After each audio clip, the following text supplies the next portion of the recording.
तो नमस्ते प्रणाम स्वागत बरुआ सबके राइटर केपी राज के चैनल पर। और सब बताइए आप सब कैसन बानी। उम्मीद करते रुआ सभी बढ़िया होखब, अच्छा होखब। तो रउआ सबन खातिर लेके आ गइल बने बिल्कुल ज़बरदस्त, बिल्कुल ब्लास्ट, बिल्कुल खतरनाक मैटर भोजपुरी प्रेमी प्रेमिका के लव स्टोरी संग। उम्मीद करते रुआ सबके बेहद पसंद आई। लेकिन एक और बात रुआ सबसे कहल चाहब कि अगर रुआ गायकी में इंटरेस्ट बा, गायकी कल चाहतनी, गायकी रुआ के पसंद बा, गायकी में कदम रखले बानी, रुआ के बढ़िया मीटर नहीं मिलत, बढ़िया गाना नहीं मिलत, बढ़िया से तो बंदी नहीं मिलत, तो रुआ अगर हमारा चैनल पर आ गए बेन तो रुआ सबन के निराश भइला के जरूरत नहीं है।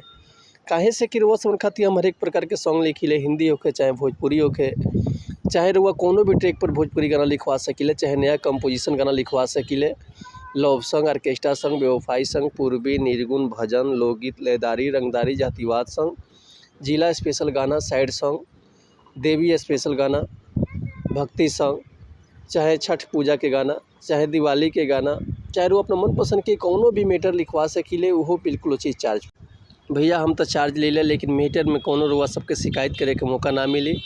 मैटर ज़बरदस्त बिल्कुल ब्लास्ट मैटर लिखिले रुआ सबन खातिर। तो ये से कहल चाहब रुआ सबन के कि रुआ अगर हमारा चैनल पर आ गए बनी तो चैनल के सब्सक्राइब कर ली, बेल आइकन प्रेस कर दी, ताकि कोनो वीडियो अपलोड करी तो सबसे पहले नोटिफिकेशन रुआ सबन के मिले। अगर वीडियो रुआ सबके अच्छा लागता, बढ़िया लागता, पसंद पड़ता तो एगो प्यारा सा कमेंट कर दी। चलिए देर ना करते हुए आज मैटर के ध्यान दिया जा कि मैटर कैसन बा, कौन लय है, कौन धुन है, ये रुआ सबन के हम गा के बताओ तनी। उम्मीद करते रुआ सबके बेहद पसंद आई। तो चलिए देखिए आज के गाना कैसे बा।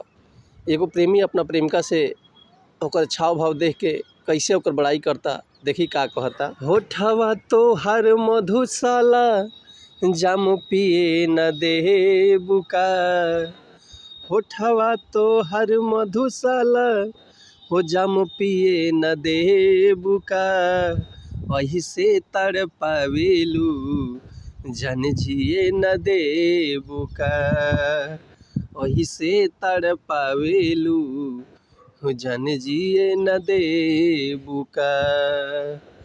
होठवा तो हर मधुशाला, हजाम पिए न दे बुका, होठवा तो हर मधुशाला, हो जाम पिए न दे बुका, वही से तड़ पावेलू, जन जिए न दे बुका।